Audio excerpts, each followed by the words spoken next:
I want to state some results about the structure of linear algebraic groups.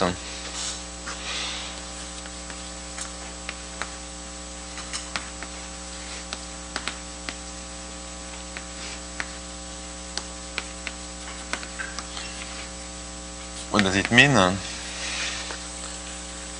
It means two kinds of statements. First, I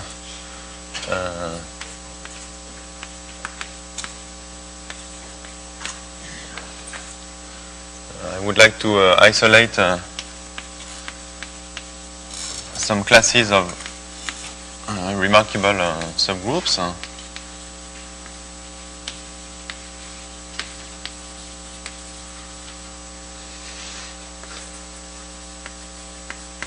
And then to state some conjugacy results.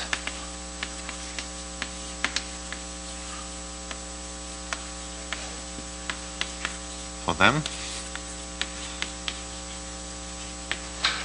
And then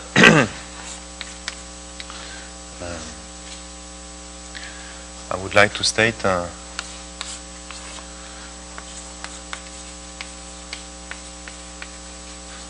some results on the group theoretic structure of rational points.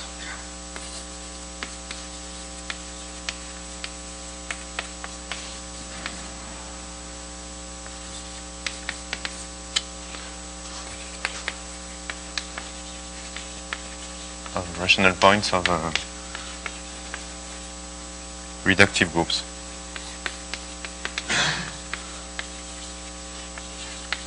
So the result I will state here will probably be useful to to Stéphane for Schubert to introduce Schubert varieties and to Eduardo for geometric invariant theory. Okay, so there's a convention, as you noticed. I used this terminology, linear algebraic group, which is closer to Borel and Springer's book. So in what follows, K is a field.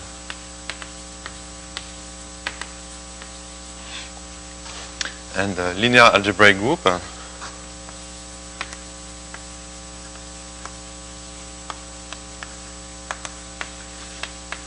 defined over K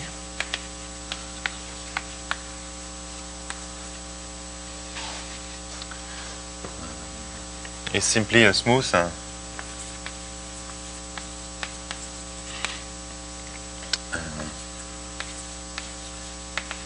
affine group scheme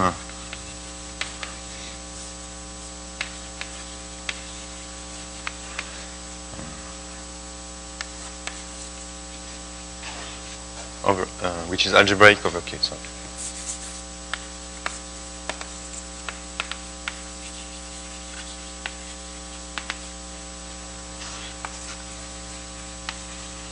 Okay, but this is rather the terminology due to used in Borel or Springer's book.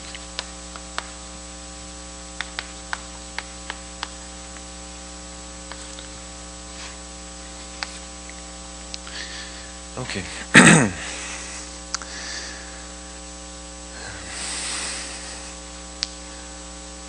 Okay, so for the first, the plan is more or less to have conjugacy results for arbitrary connected groups.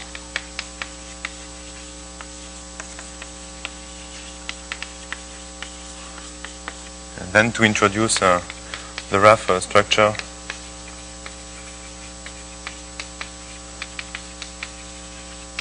of reductive groups. And then the fine structure and classification by combinatorial data of reductive groups.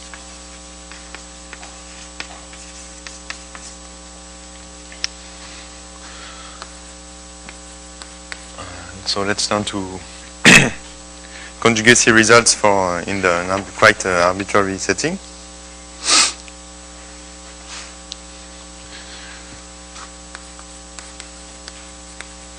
In what follows, G is a linear algebraic group over K.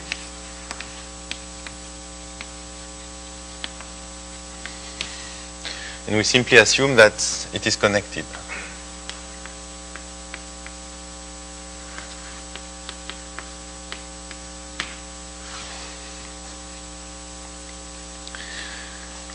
Okay, so the first thing consists in defining some normal subgroups, which we would like to avoid to have a nice result.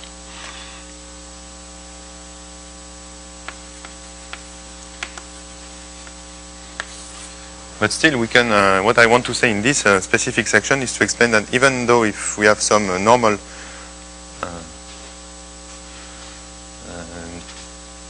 subgroups which are not desirable for a nice for an advanced theory, we can say something. Okay, so let me start with the definition.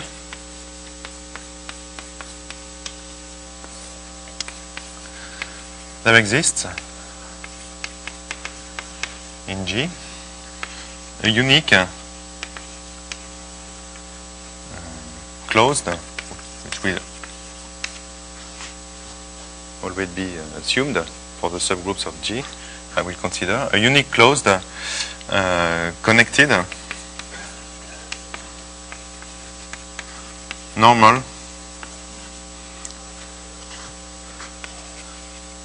unipotent K subgroup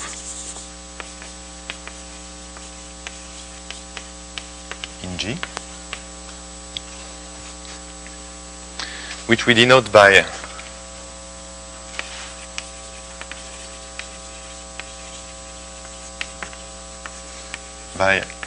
RUK of G, and call the rational unipotent radical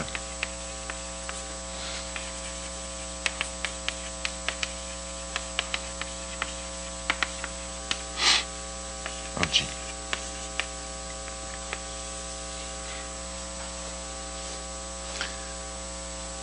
The other definition leads to the definition of the rational radical once you replaced unipotent by solvable.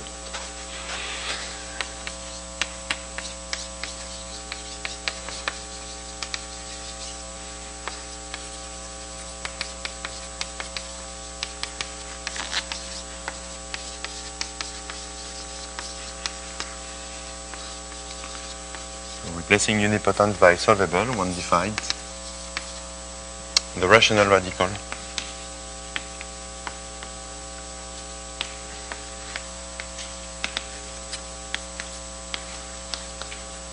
RK of G.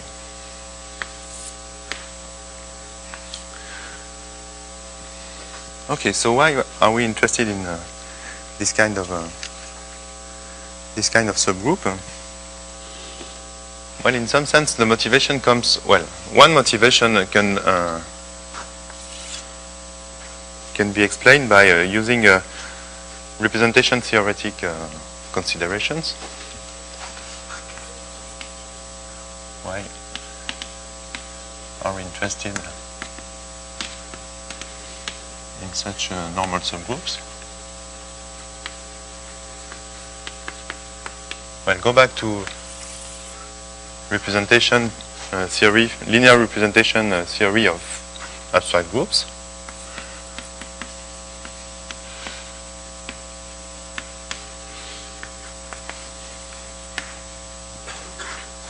Okay, so it's a motivation, but for this motivation you have to be convinced that linear representations of groups are interesting. Okay, with this assumed, let's start with a representation in a vector space V, a finite dimensional vector space.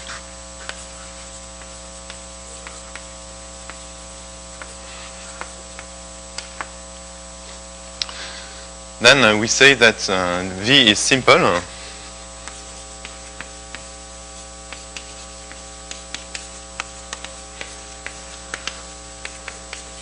Is a simple G module if there is no non-trivial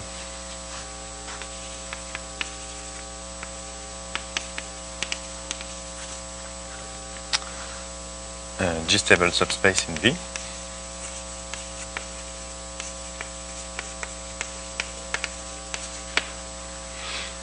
And we say that V is semi-simple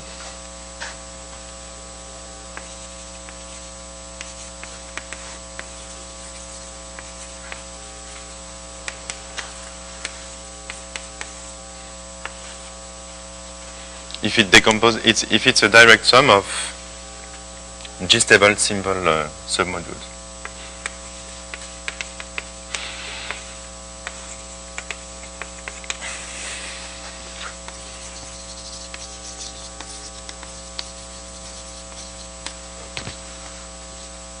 Sorry, simple.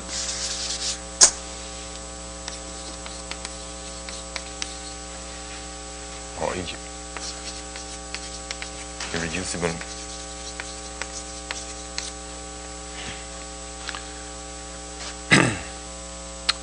submodules.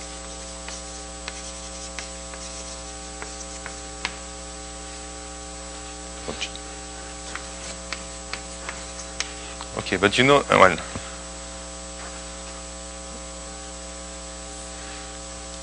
okay, so if G is finite, so any finite dimensional representation is semi-simple. But you know that if you start with an arbitrary group, it may happen that a representation is not semi-simple. But one thing you can do is by induction to decompose, to have a filtration on the space in which the subquotients are irreducible. Okay, so in general,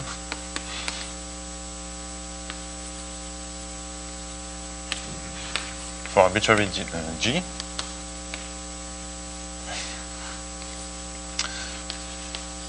a linear representation is not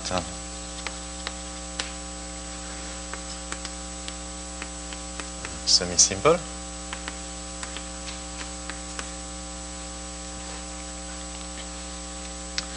But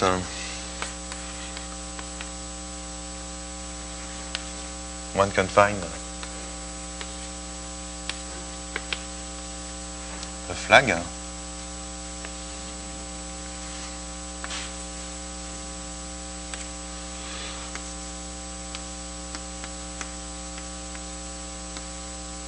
note V1, V2 up to V, in which any subquotient of G modules, in which any subquotient V mod or V plus 1 mod Vi is simple.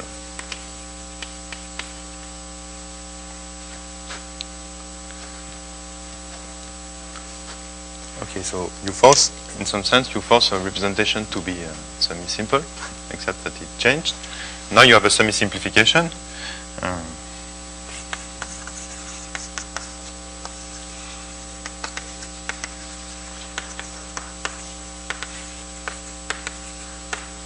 Which is a representation, a row trivial, say, from G to the direct sum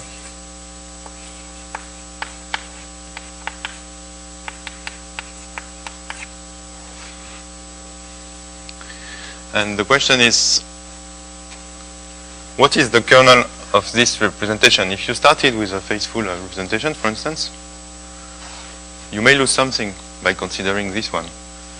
And the kernel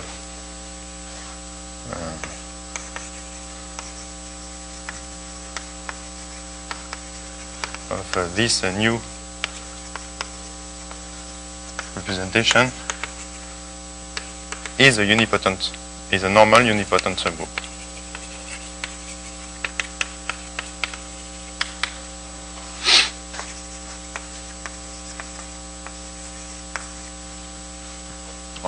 What I mean that once you see G as a, if G is already a matrix group,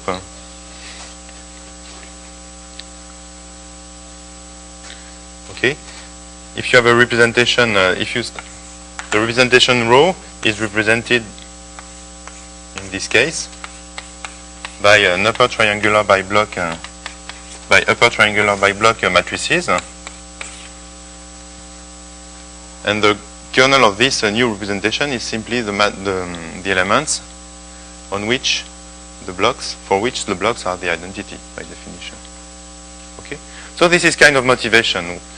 We may ask, we may be interested in groups with in algebra. If we are interested in linear representations of algebraic group, we may be interested in groups for which normal unipotent subgroups are trivial, because it might be related to semi-simplicity of representations. That's a motivation, among others.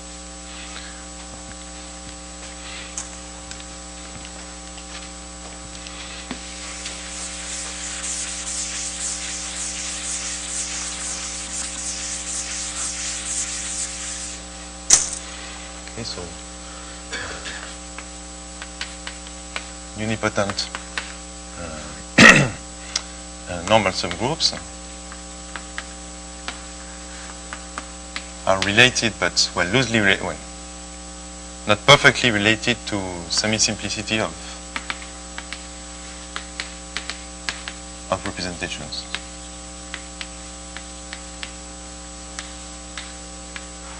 Okay, so this is I hope it's at least one motivation. Now we can turn to the definition of reductive groups, which I will provisionally forget until the next section. But still,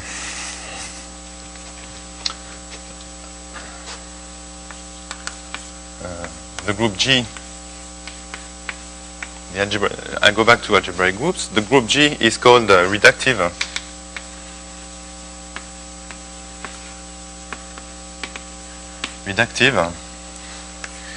If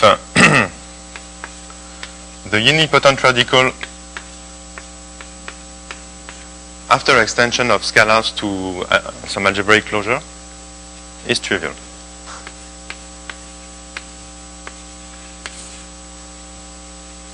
It's kind of geometric notions.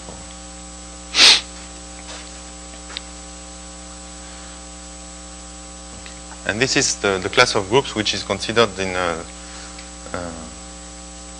Borel and Springer's, the kind of groups which is considered in Borel's and Springer's book. It is called semi-simple.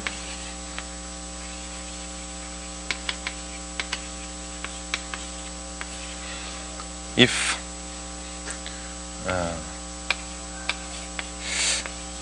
radical itself is trivial,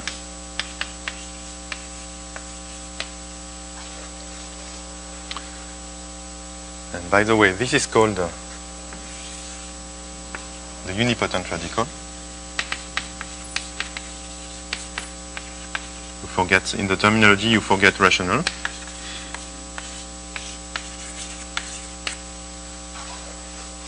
And this is called the radical.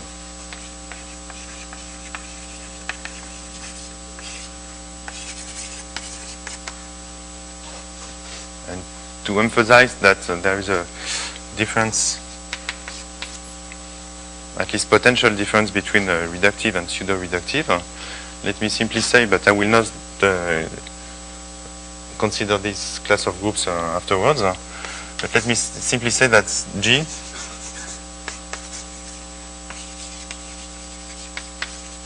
is called K pseudo-reductive,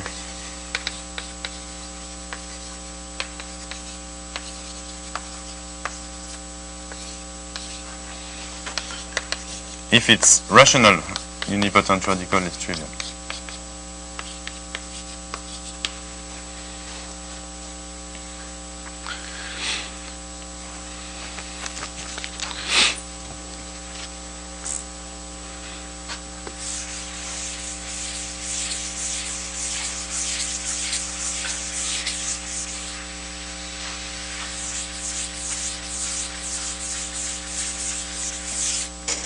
Okay, so two remarks. First, in characteristic 0, so this linear representation business is useful to geometric invariant theory, these considerations at least. And okay, let me simply make the remark that at least in characteristic 0, this condition is useful. Namely, it reaches its goal from the point of view of linear representations.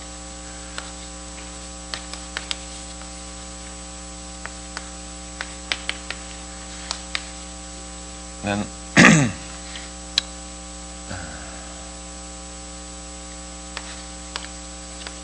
linear algebraic linear representations of G are semi-simple.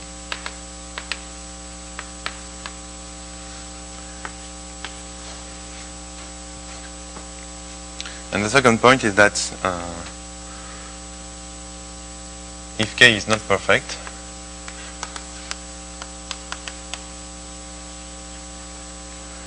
then the notions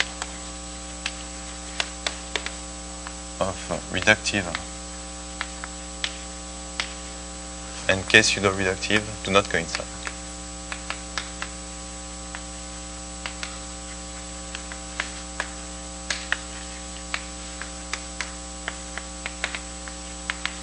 Simply for those who are interested in who want to read the book, the books on linear algebraic groups, Borel and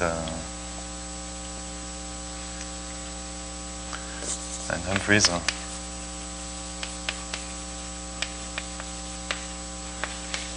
consider reductive groups.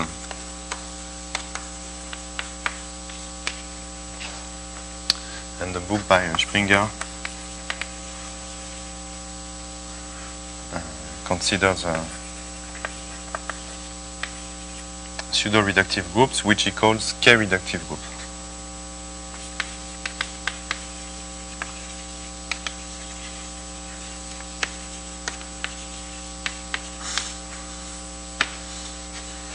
There is a slight difference. Okay.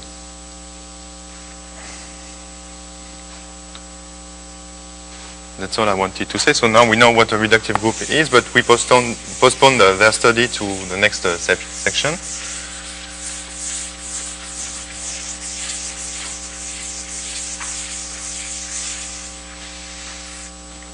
For the rest of 4a, we simply assume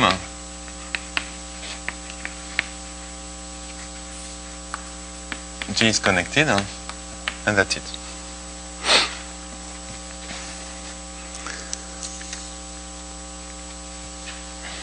So the next, what I want to state is some, as I said, is to state some conjugacy theorems for these groups. And the first class concerned by this,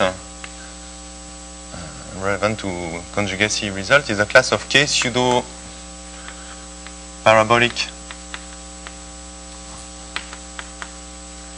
subgroups.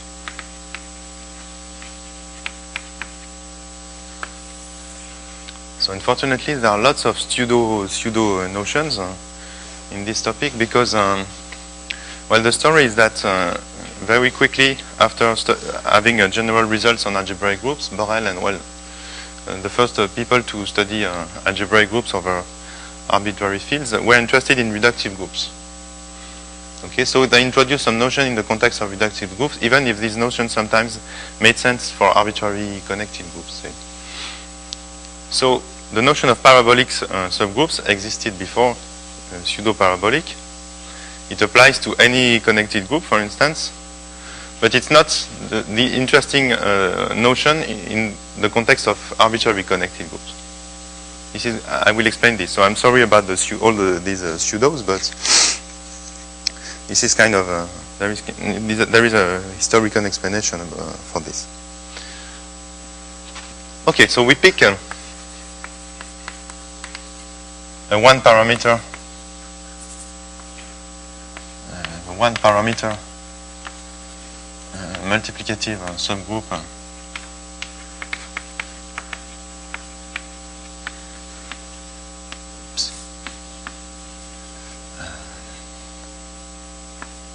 over K in G.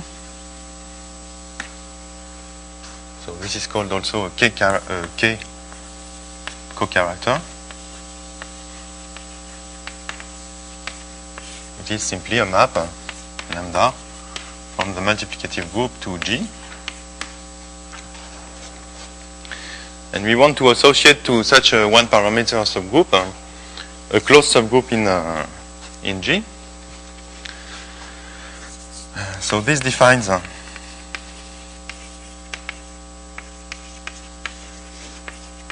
action on G as follows. Fix a K algebra R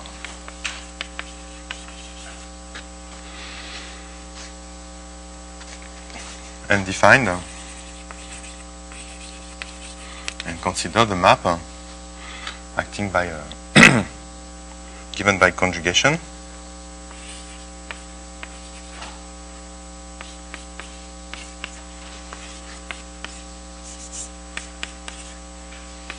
So it attaches to T.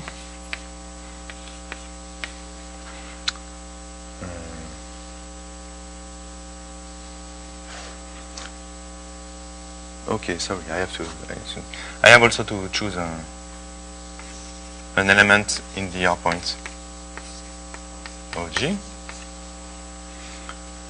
And what you define, you follow the conjugacy class. Not the conjugacy class, but the conjugacy orbit of a fixed element G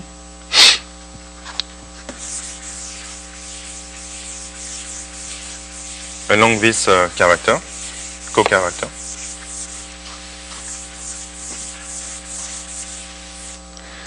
And we say that the limit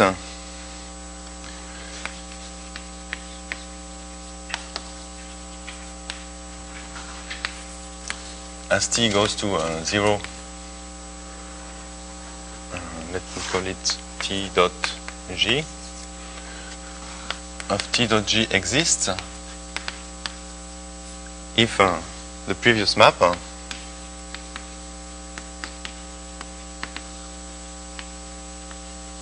extends to a map from the affine line to G.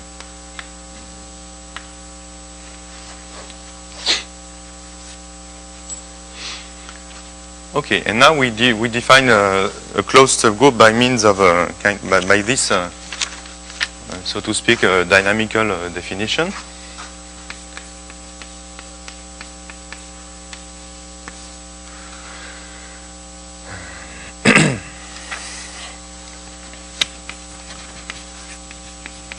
The group functor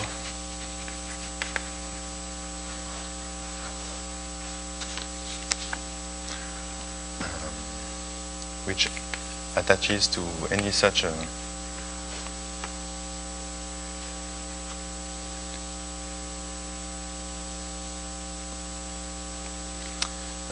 algebra, the group which we denote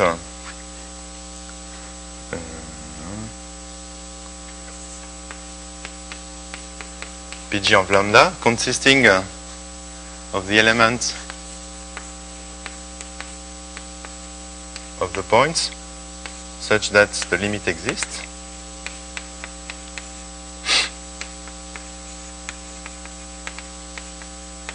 Okay, so for each, you can check that for each choice of K algebra you obtain a group.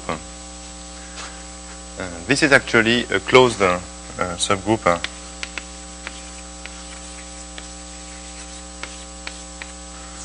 smooth, connected K subgroup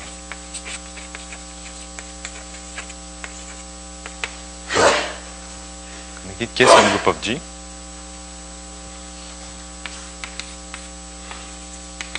And what we call a K-pseudo-parabolic subgroup is simply a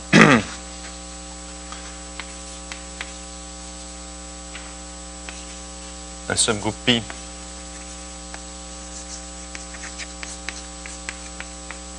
in G is called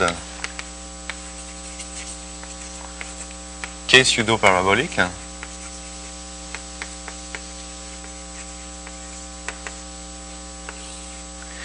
if it can be written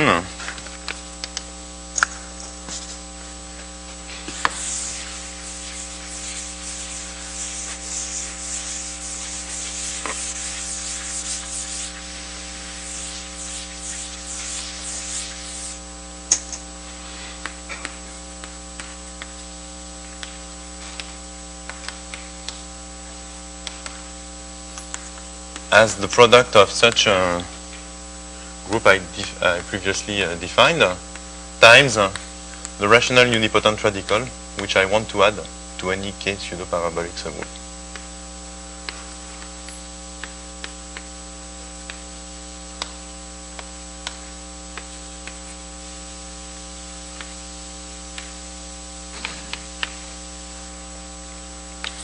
So this is kind of a strange, this is a strange definition.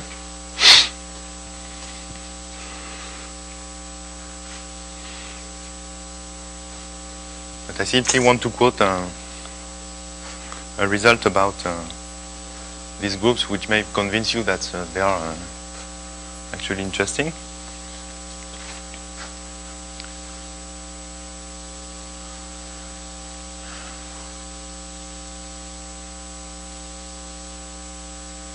Okay, what you can do is to check, for instance, if you want an example, if you start with G equal to GLN, you have, for instance, a co-character. You can choose a co-character by saying simply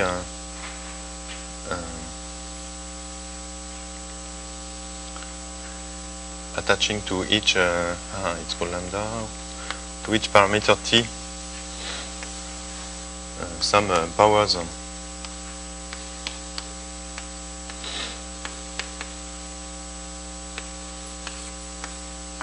of a given multiplicative parameter. Then what you can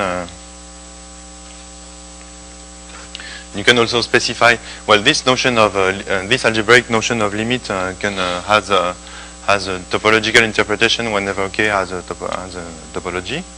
So if for instance you assume that K is C,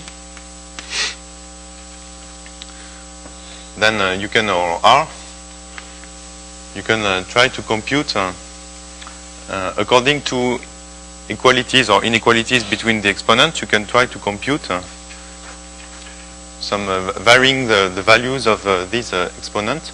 You can compute the various corresponding pseudo-parabolic subgroups, and what you can check that what you will obtain is a triangular bi-block matrices.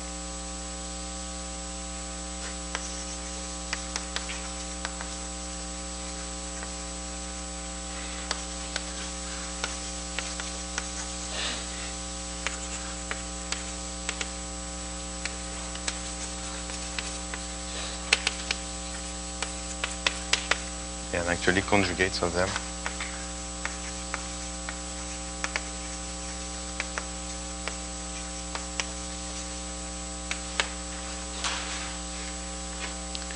Okay, so if you know parabolic subgroups of GLN, actually you guess that what you recover is parabolic subgroups. And actually the general statement is that in reductive groups, K-pseudo-parabolic and parabolic are two notions which coincide. There's nothing new for reductive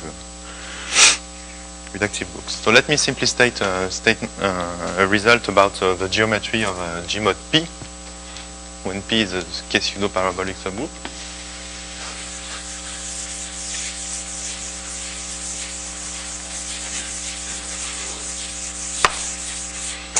Okay, so this notion and proposition is basically due to Keats, and it's written in a new book by Conrad Gaber and Prasad.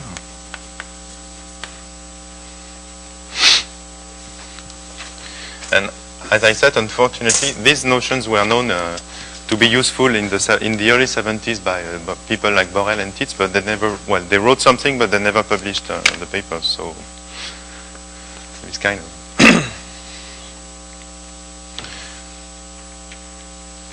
historical conflict in terminology.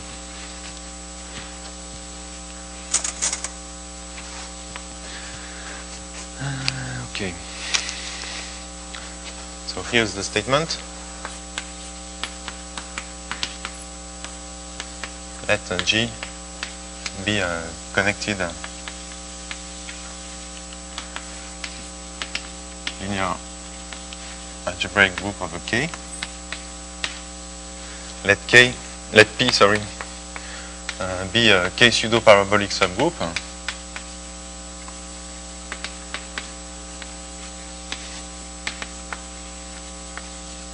In G. Then the variety G mod P, which I should have defined yesterday, which is simply what I said at the end of yesterday's talk. It is simply the orbit of some vector with isotropy P in some linear representation for G. The variety G mod P, it is well defined because it satisfies, it's a solution to some universal problem. The variety G mod P is such that the natural map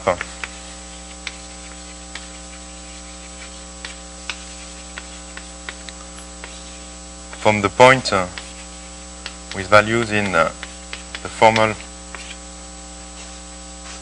the power series in coefficient in K, the map given by the inclusion of this ring into its fraction field is bijective. Okay, so this is a weak version of completeness. Sorry, this is G mod P.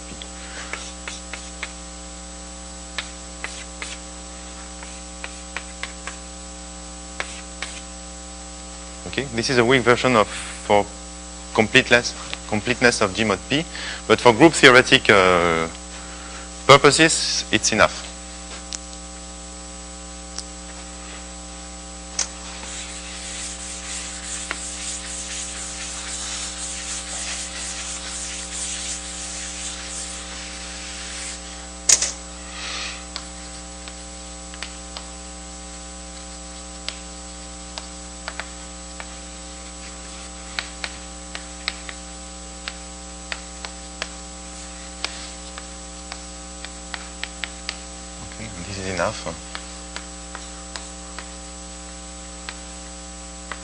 For group theoretic purposes.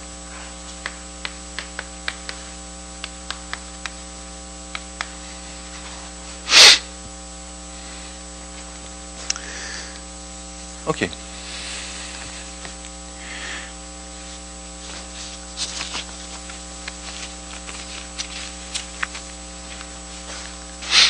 So now let me state what I announced, namely conjugacy results.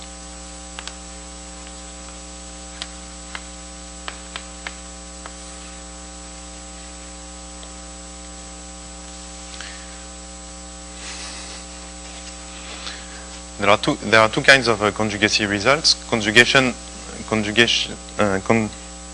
for minimal K pseudo-parabolic subgroups, and conjugacy for maximal K split tori. So let me simply recall that K tori, K torus, I'm sorry. K group G is a torus if it is connected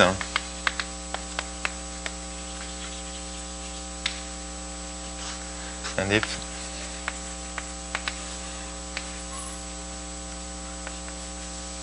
well, let's call it T.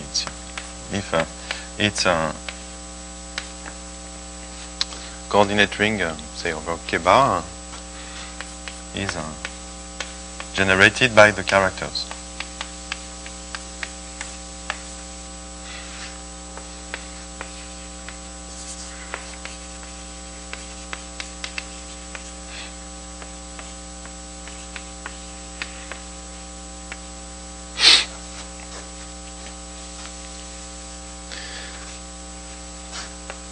It is different. Okay. It is a K-split.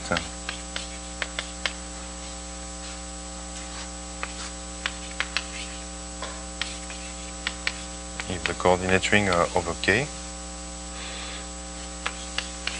is generated by the characters defined over K.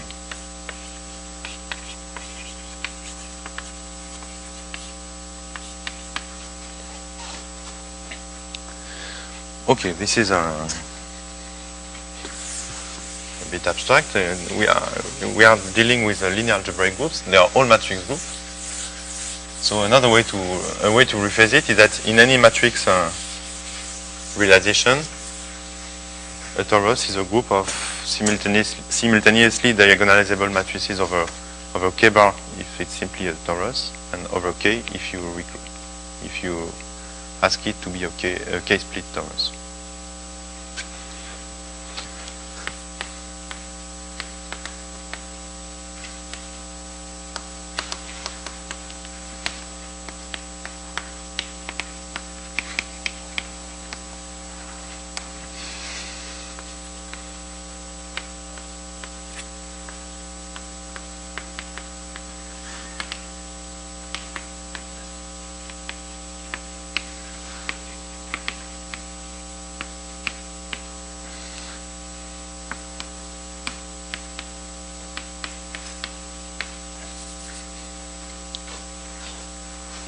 Okay. So for conjugacy of pseudo-parabolic subgroups, it's not clear why it is so useful. It will not be clear, but at least for maximal K-split tori, it will be clear that it's interesting to have this conjugacy, to have a conjugacy result, because we will define some combinatorial invariants out of a maximal K-split torus. When you want to classify reductive groups, for instance, you introduce combinatorial data such and the most important one being the root system of the group. And in order to define the root system, you use the restriction of the adjoint representation to a maximal K-split torus. And you have to explain that this the weights you obtain out of it do not depend on the choice of the K-split torus. And this is exactly what this conjugacy result says. Let G be a linear algebraic over K.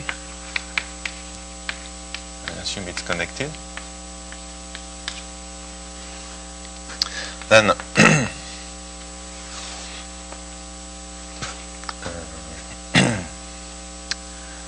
maximal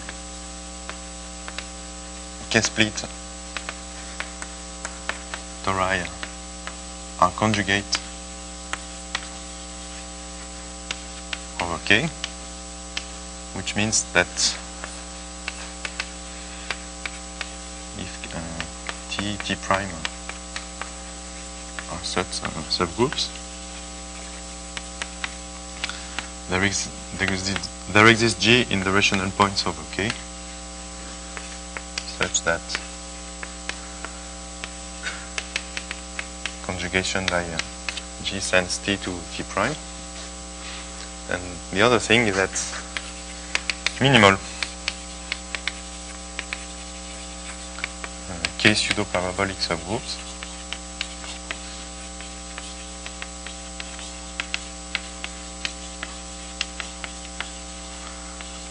are conjugate over K.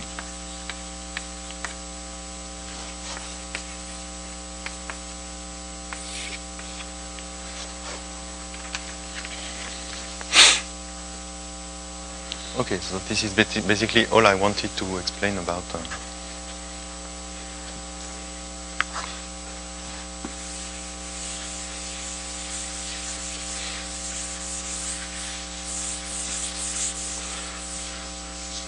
So, for instance, this kind of statements, if you want to see proofs, written proofs of this, then there are two possibilities. In the early 90s, some notes were written by Tits because he was lecturing on it at the Collège de France, but it's not very available. And there is a recent book by Conrad, Gaber, and Prasad, which writes everything in detail, all these kind of results in detail. But they were known, I would say, in the mid-70s. It was in the late 70s. It was announced by Borel and Tits in a note at the Academy.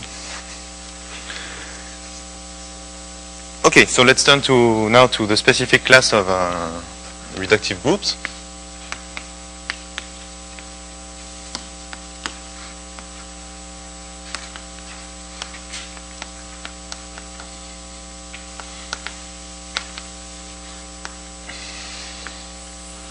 So I decided to split the structure between RAF and FIND, because if RAF contains what Stefan will need, namely the definition of Schubert varieties, if it helps.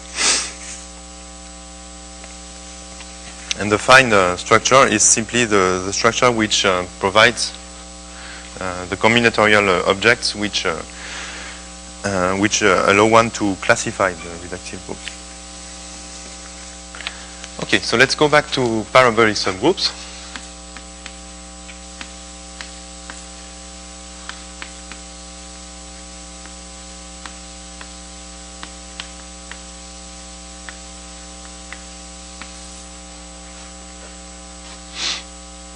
So now, well, so far G is, at this point, G is still assumed to be merely connected. The definition makes sense only with this assumption. Definition, subgroup, a K subgroup,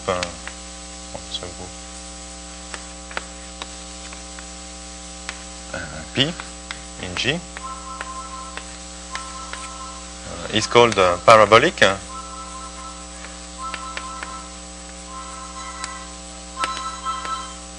if the variety G mod P is complete.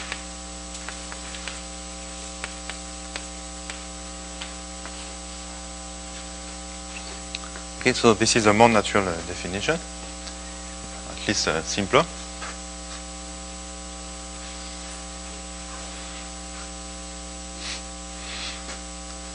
Okay. So remark a posteriori.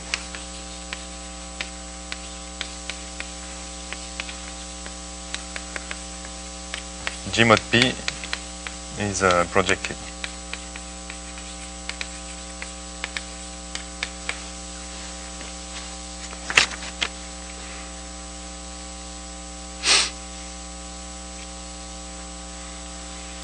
Okay, so this is the most popular, and this is a notion which is more popular and by far than the notion of K pseudo parabolic. And actually, the difference is not is a complete. There is no difference if you are only interested in reductive groups. You needn't consider the technicalities connected to K pseudo parabolic subgroups to the following result. If G is reductive,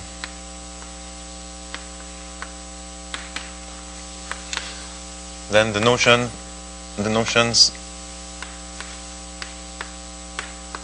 of parabolic K subgroup and K pseudo parabolic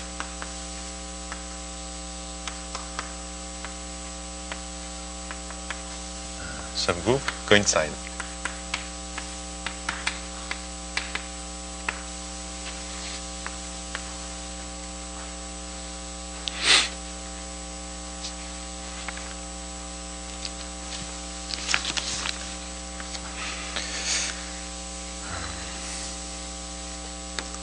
Okay.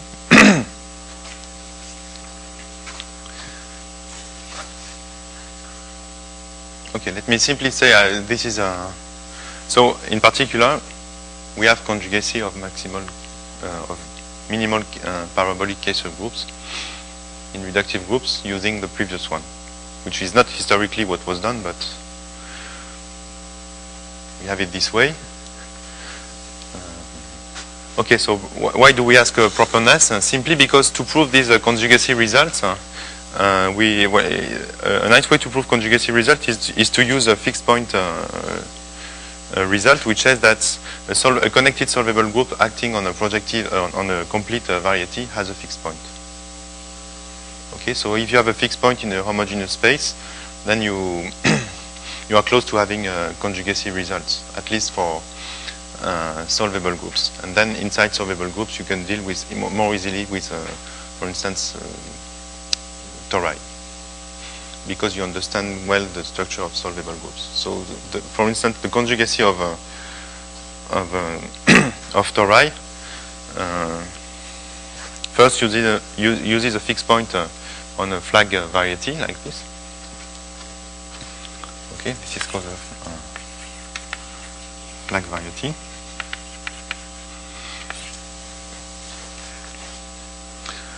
One step is to have a fixed point for group action by solvable connected groups on complete varieties. Okay, so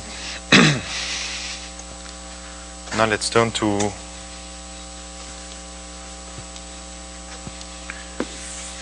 the first structure result for reductive groups. So from now on, G will not only be connected but also reductive.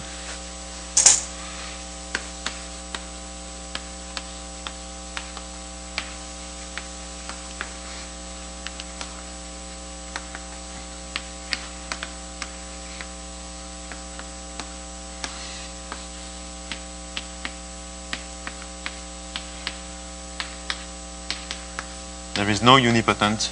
There is no infinite.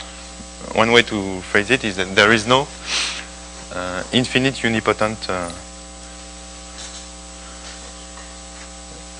normal unipotent subgroup in G K bar.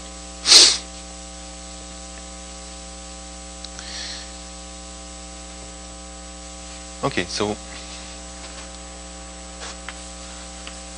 the first result, which allows one to define Schubert, to introduce Schubert varieties, is the Breuer decomposition.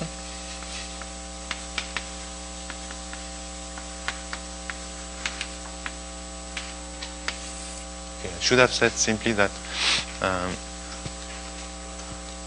up to conjugacy, sorry, let me simply say that for GLN, up to conjugacy, the parabolic subgroups are the upper triangular bi-block subgroups.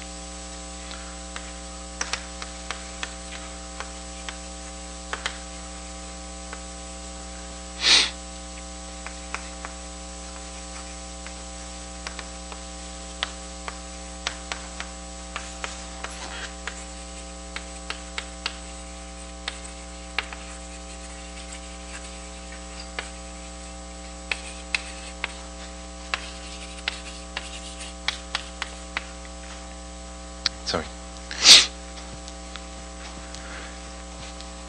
Okay, so the Breuer decomposition is a decomposition of the resonant point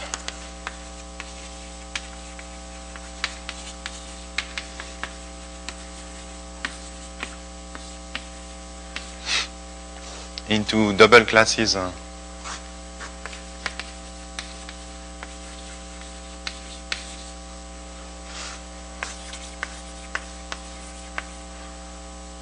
mod P of K, where P is a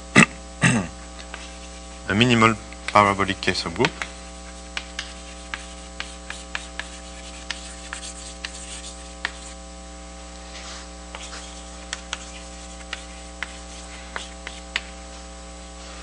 and it is indexed by a group, a finite group,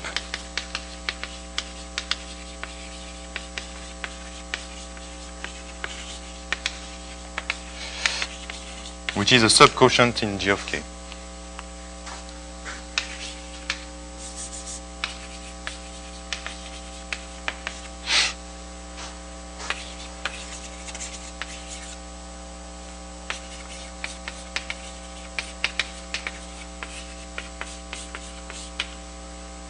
It's called the Weil group.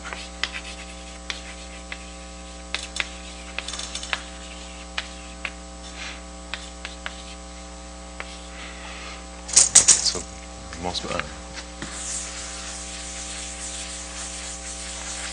more precisely, we fix a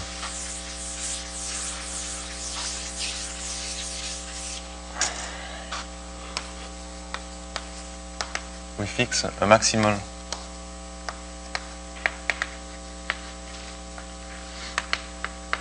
K-split torus T. Then the group by the rigidity of tori, you can check that this group, the quotient of the normalizer by the centralizer is finite.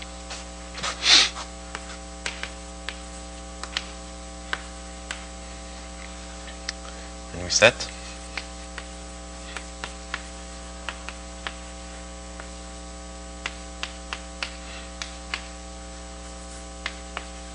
W, the Weil group, is simply the quotient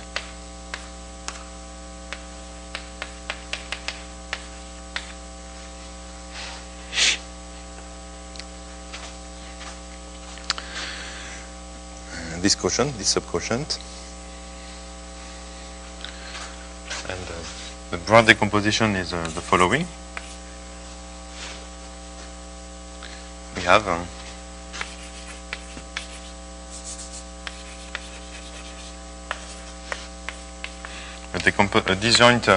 decomposition as a disjoint union of double classes mod P.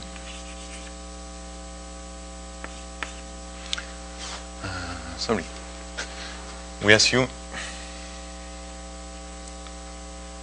Okay, I can do it here.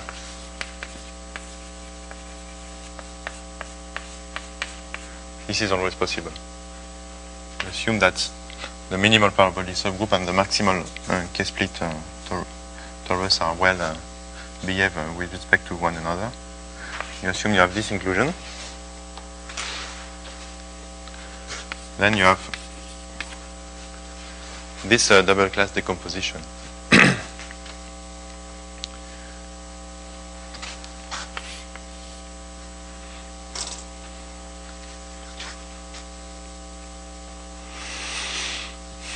So I simply want to, since we are interested in abstract group theory,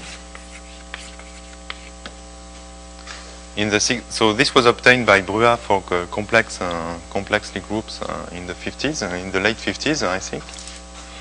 But Tits noted that by purely combinatorial arguments, he could prove these decompositions for this.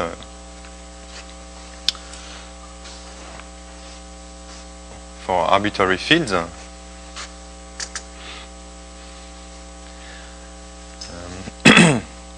So this is now seen as a consequence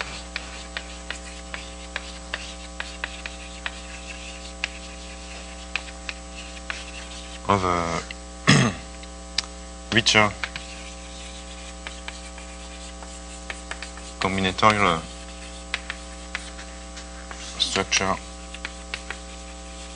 on G of k, which is called the Tits system. This is purely an abstract group theoretic setting.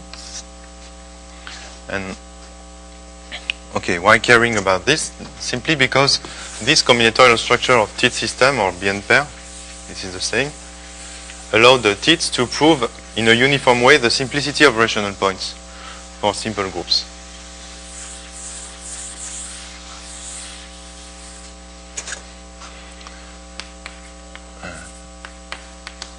matrix systems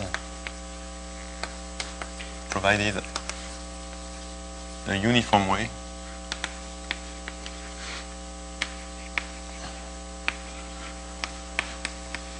to prove simplicity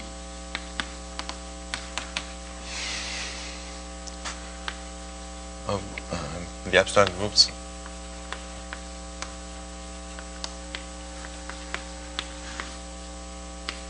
G of K mod. And I will write something which is a bit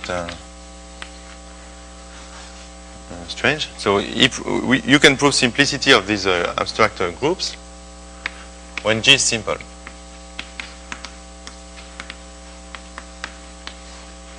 Okay, but simple here means simple in the algebraic group sense. So the joke in some sense is that you can start with a simple group, as a simple algebraic group, you evaluate it over a field, and the group is quite not simple.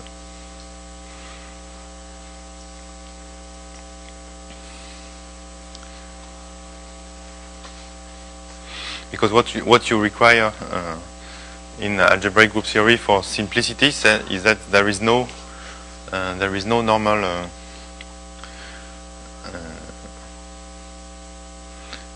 non-trivial connected normal subgroup, for instance. What you exclude is something of dimension, of positive dimension. Okay.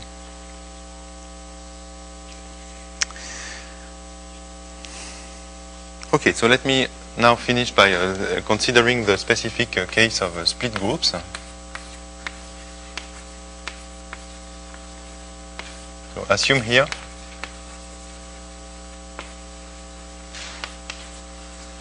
that K is algebraically closed.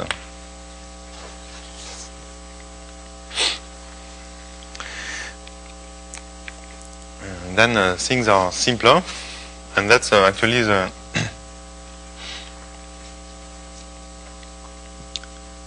kind of a leitmotiv in the theory of linear algebraic groups. What you usually do to prove structural results, you first go to the algebraic closure, or at least you prove that you can things get simpler after a finite separable extension. You work over simpler groups, and then you use a Galois descent. You use Galois descent arguments to go back to the initial situation of an arbitrary ground field. So in some sense, I'm cheating here because what you are doing first is to consider the case where the group is simpler by taking the algebraic closure, or at least going to a finite separable extension, which simplifies life, and then you have to go down. Okay, so in this case,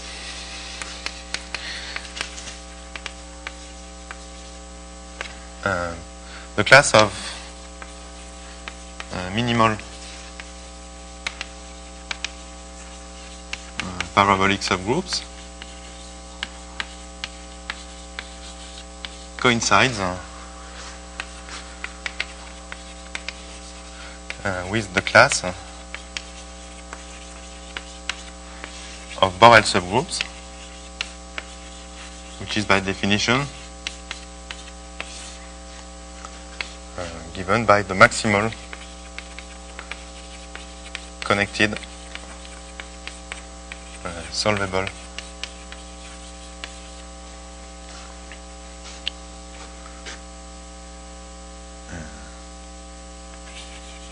subgroups.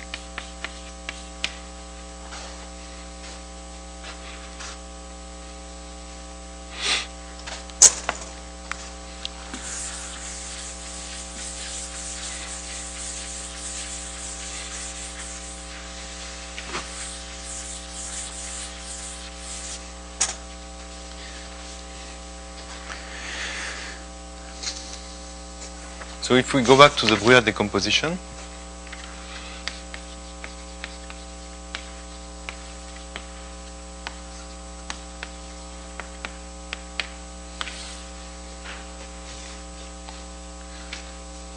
with K algebraically closed, and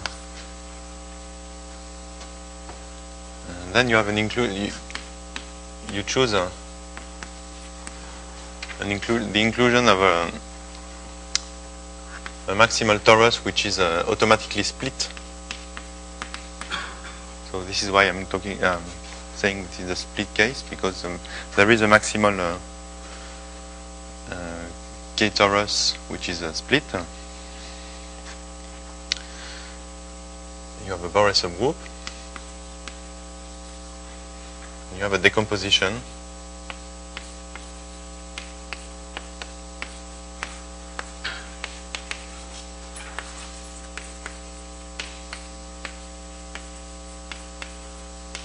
Into double classes, and this is called the Brugha cell.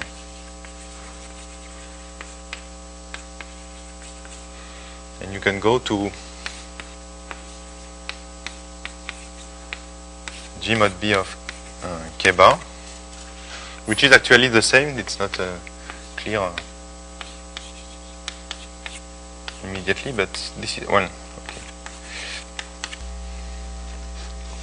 This is the same as this, and the image of such a cell is still called the Brugha cell.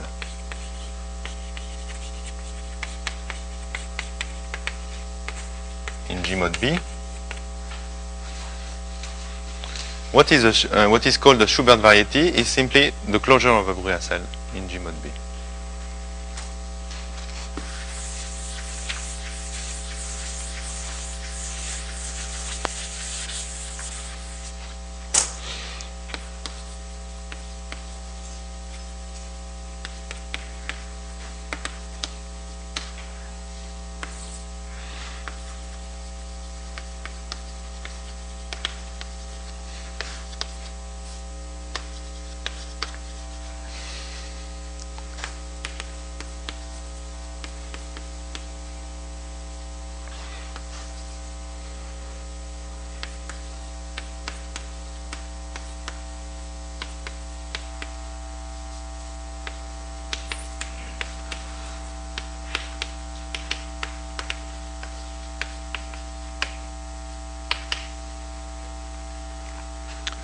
So this is isomorphic to an undefined space, and when you close it, it becomes possibly singular. But these are varieties which are interesting, which are also again interesting for, at least they are interesting in their own, because you understand you understand completely some nice decompositions into B orbits and things like that. This is completely encoded by combinatorial data. And also these varieties are useful for the representation theory of the group G.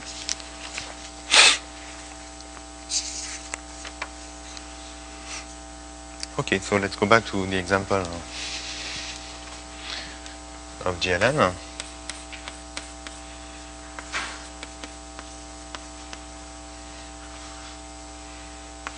And B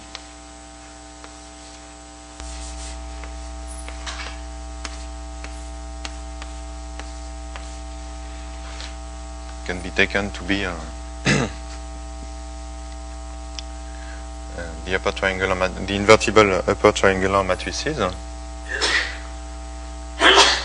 W, we will see that W is isomorphic to the symmetric group in n letters, simply because you can take T to be invertible diagonal matrices. The normalizer will consist of monomial matrices, which are namely matrices for which there is exactly one non-zero coefficient in each row and in each column. And this quotient n mod T is lifted by the permutation, the matrices corresponding to permutation of the indices of the basis you chose.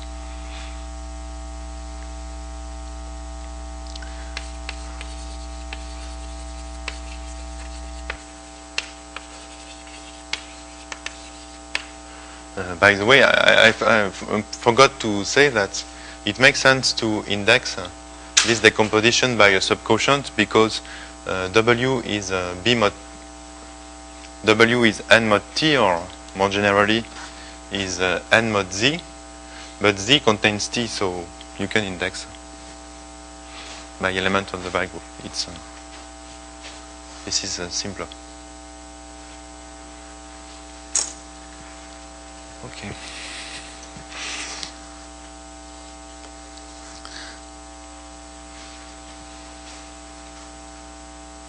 So this is a rough structure of reductive group. Now,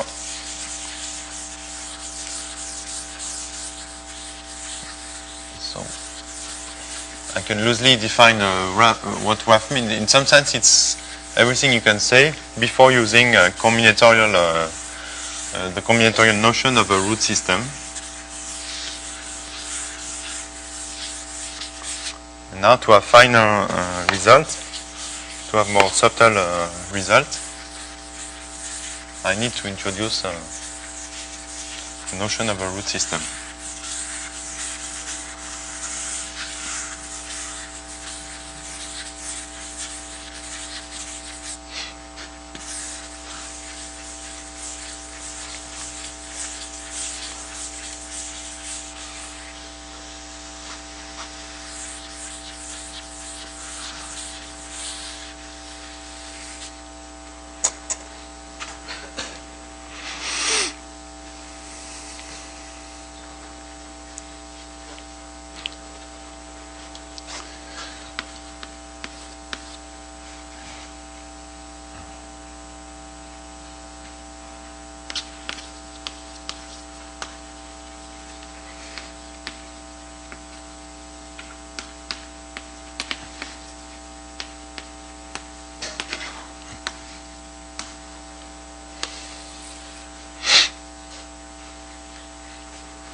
As I said, I need to introduce a combinatorial notion which apparently has nothing to do with algebraic groups. And the connection will be given between algebraic groups. So root system is simply a system, a finite set of vectors in a finite dimensional Euclidean space, together with a nice integrality and stability conditions.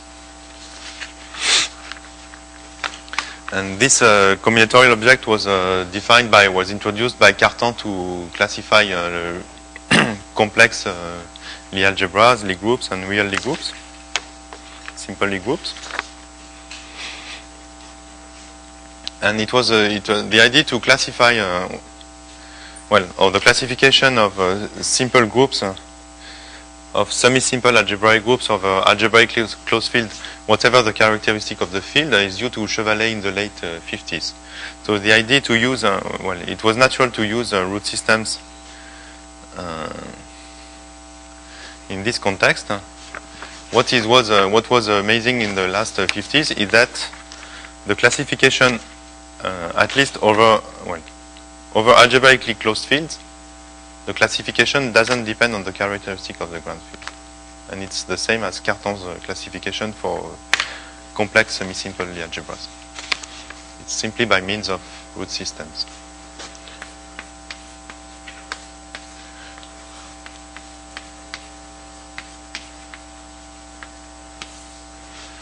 Okay, so what is a root system? Let V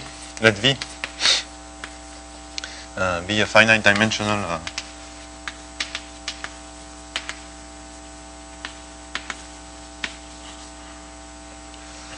real vector space, Euclidean space.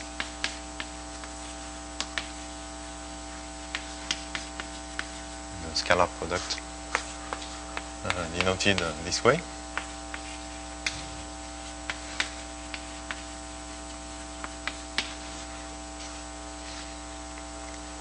Definition. The root system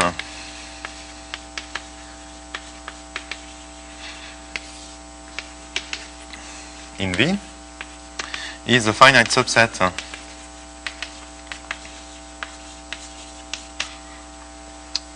say phi of non-zero vectors, which is spanning V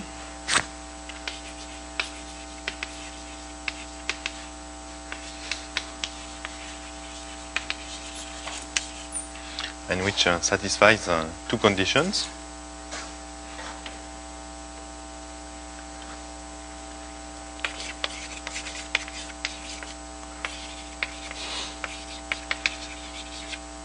First, to each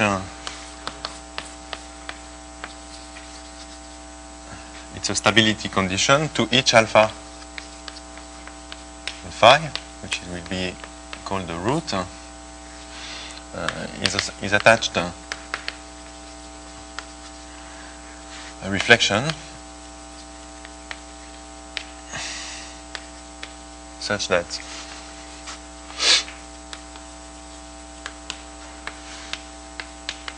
it switches alpha and minus alpha, and it stabilizes the set we started with. And then there's an integrality condition for any two roots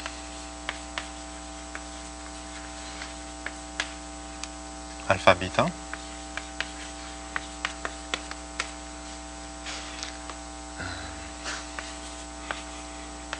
If we consider if we transform beta by the reflection associated to alpha, then this is an integral combination of roots.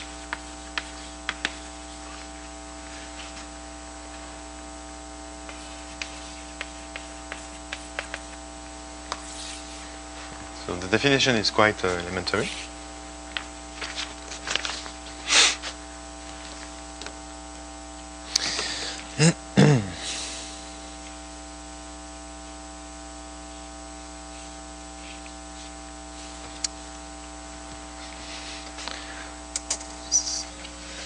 One further point of one further definition: the Lie group of phi, which provisionally has nothing to do with the Lie group I previously introduced, is the group generated by the reflections in the roots.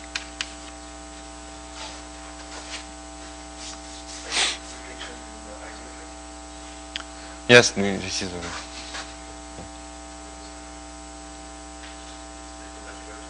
Yeah.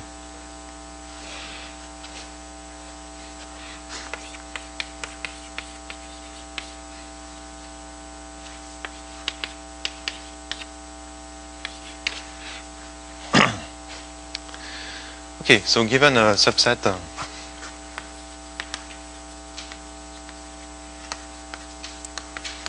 delta in phi, we introduce phi plus of delta.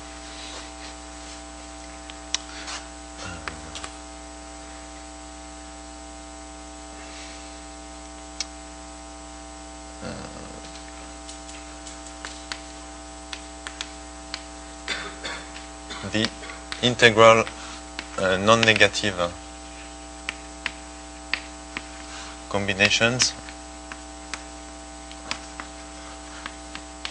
of roots in delta. It is nicely, it's not nicely stated. Let's say it's the sum.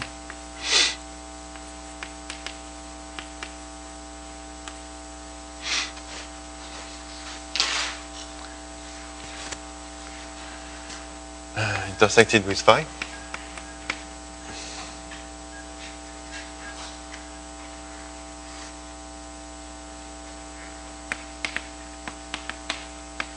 Okay. And we say that delta is a basis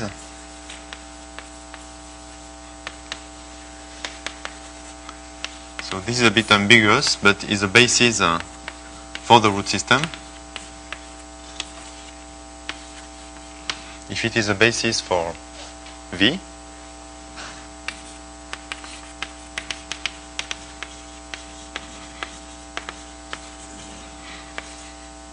and if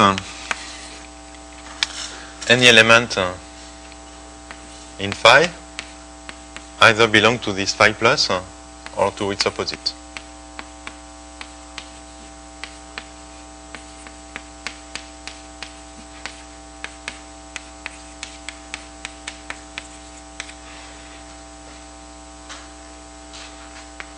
then this is called a positive system of. These are called the positive roots. With respect, so the notion of this notion of positivity is with respect to the choice of some basis. Okay, so for example, there is a nice example of a root system, which is the so-called root system, which are the so-called root systems of type A.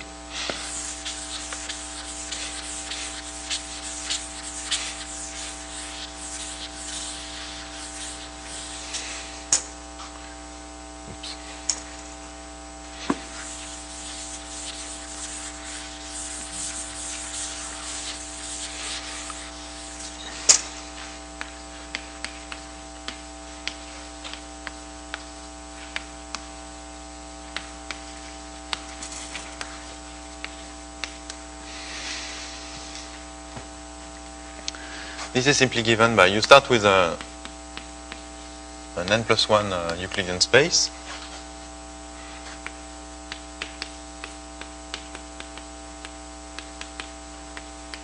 An orthonormal basis.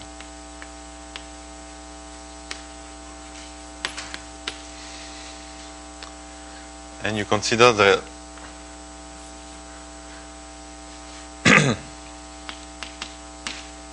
the vectors, which are by definition for I different from j, you consider the differences.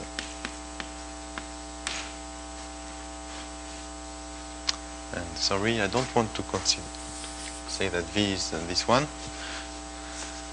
I want to say that V consists of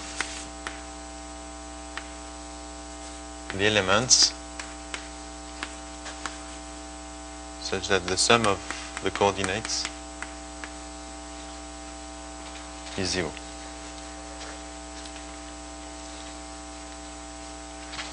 With respect to the orthonormal basis. Then phi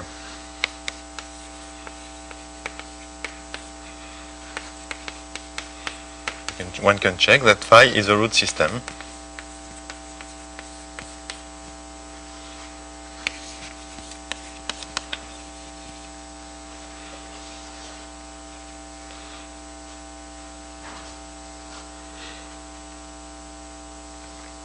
with basis. The roots, for instance, alpha I plus 1.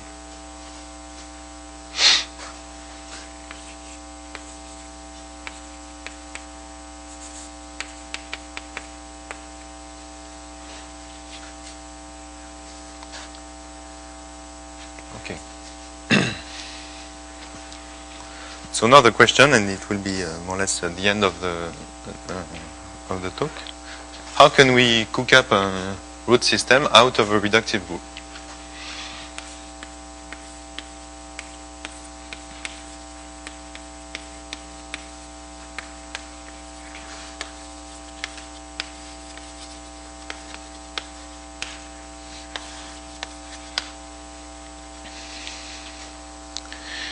So first, because what may sound strange to you is that a root system lives in a real vector space, and we are dealing with an arbitrary ground field.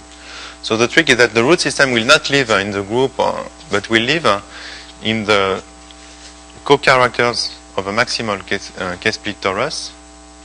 So okay, the co-characters of a maximal k-split torus is an abelian group. It's a Z module, and if you tensor it by R, you get a real vector space. And this is the ambient space of the root system. Okay, you start with G reductive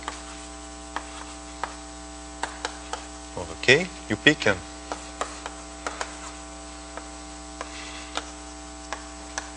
maximal k-split torus.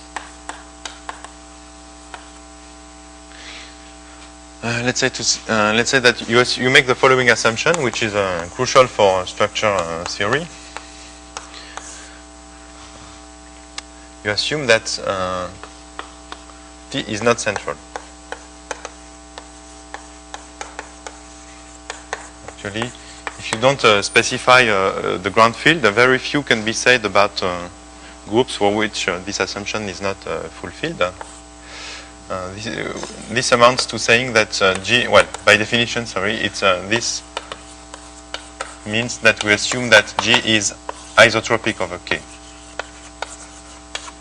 This is simply because when you consider reductive groups are actually a generalization of classical groups, namely automorphism groups of bilinear forms. And a group is isotropic in this abstract sense. An orthogonal group is isotropic in this abstract sense if and only if, when it is an orthogonal group, the quadratic form is isotropic, namely represents 0 over K. This is equivalent. So this is kind of motivation for the terminology isotropic. Okay, so how do we cook up a root system? Well, you consider the unjoint representation.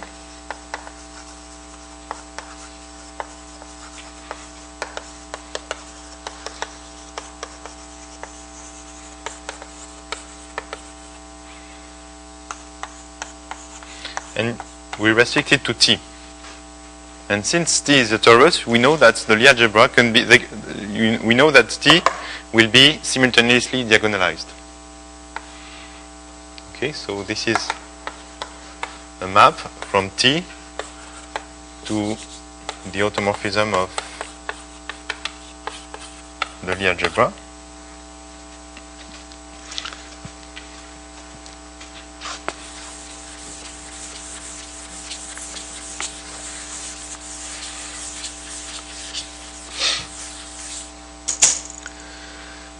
So we have a decomposition.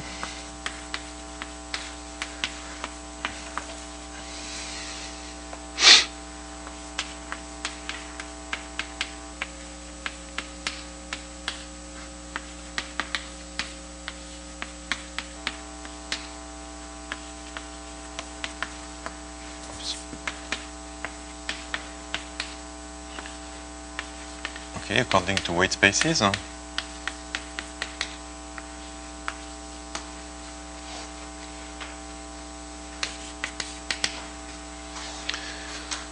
And it turns out that if we exclude the trivial character,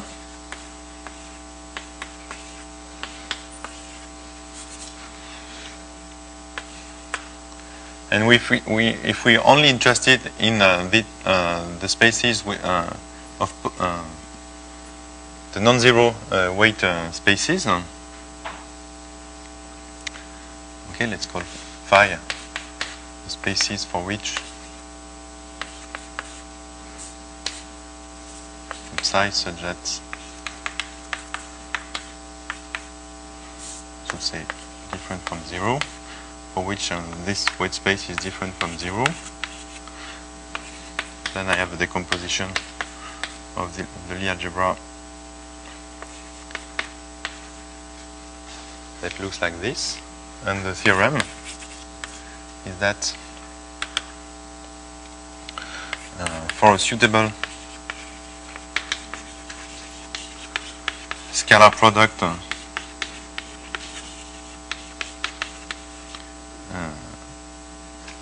on V, which is by definition the characters tensored by R, the set phi is a root system, and the notions of Weil group coincide.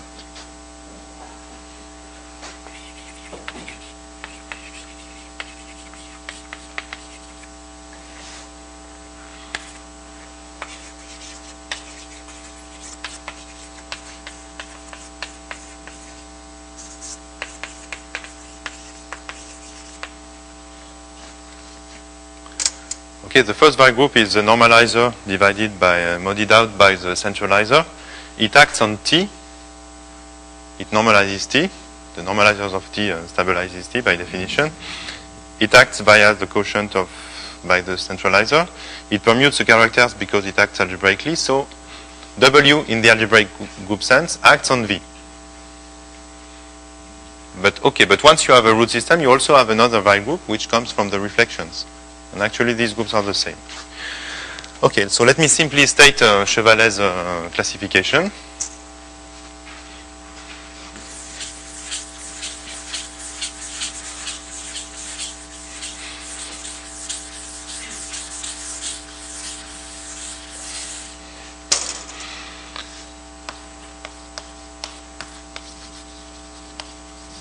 Which was generalized by Borel-Tits to arbitrary fields.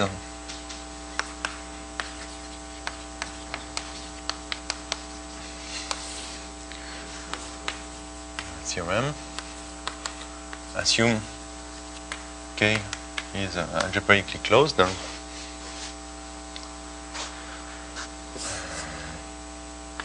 Then up to dividing by the finite center, semi-simple groups,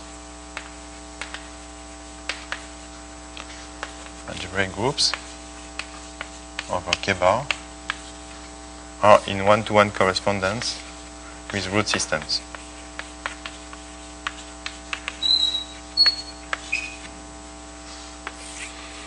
As I said, this is very strong because it doesn't depend on the characteristic of the ground field.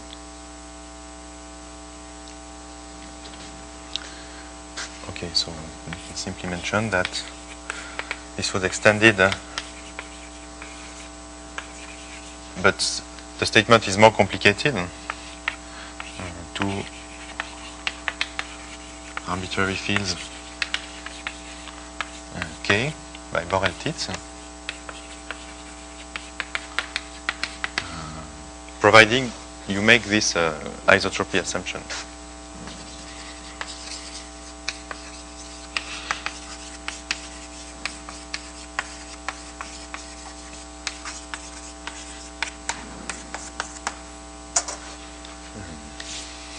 Okay, so I will stop here. Thank you.